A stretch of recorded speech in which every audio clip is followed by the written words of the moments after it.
3e salon du collectionneur, sous la voûte du Grand Palais, du 15 au 23 septembre. 124 galeries réunies par le Syndicat national des antiquaires, avec les mêmes yeux écarquillés que ce charmant petit couple de Thoraya indonésiens. Vous découvrirez tableaux, meubles, objets, bijoux, orfèvrerie, de l'Antiquité à nos jours, tous les thèmes de collection réunis, à l'instar de ce que présente ici Martin du Louvre. Le Minotaure propose un remarquable ensemble de collages d'artistes russes des années 20 à nos jours, Lanskoï, Steinberg et 3 œuvres du grand sculpteur Eduardo Chillida. Chez Florence de Volder, spécialiste des tableaux anciens, regardez bien, raffinement suprême, la moquette reprend le tableau flamand de Karel Bécheille. La galerie Univers du bronze fait autorité pour les œuvres de Barye, le grand nom du bronze animalier du 19e. À découvrir également les œuvres colorées du sculpteur contemporain Claude Abeille. À la galerie Delvaille, Étretat, retour de pêche d'Eugène Le Poitevin. Christian Fleury, lui, a découvert et restauré cette surprenante mosaïque en pâte de verre de Lanskoï, 3 mètres par 2, l'une des dernières œuvres de Lanskoï, réalisée par le maître italien Carlo Signorini.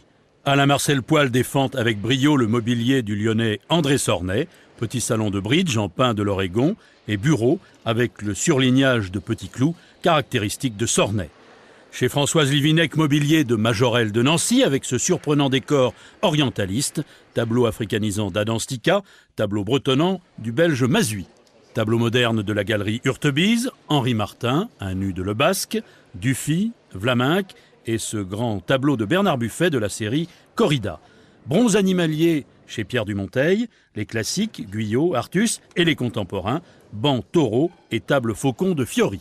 Art d'Asie, statuaire bouddhiste chez Jacques et Antoine Barrère. La famille Chevalier défend la tapisserie française, père de grandes tentures art déco réalisées pour le pavillon de l'élégance de Jeanne Lanvin, des tapisseries modernes de l'Ursa, coloris d'une extrême fraîcheur pour ce panneau de la série des enfants jardiniers, et puis la guerre de Troie, le retour d'Hélène à Sparte, manufacture royale d'Aubusson vers 1670. Art nouveau chez Franck Legnaud, ce lustre vers 1900, et le mobilier Jugendstil de Patrice Huber, 1899. Un Valta fauve de 1891, les parapluies rouges à la galerie Normand. Les Arts du Feu, paire de grands vases à décor japonisant en émaux cernés d'Eugène Collineau, chez Laurence Vauclair. Une paire de lions, armoriés, en faïence de Clermont-Ferrand, et cette rare vasque en Nevers 17e, chez Marie-Hélène d'Estève de Bock. Haute époque chez Raton-Ladrière, en ivoire, Marie-Madeleine Repentante et Vanité.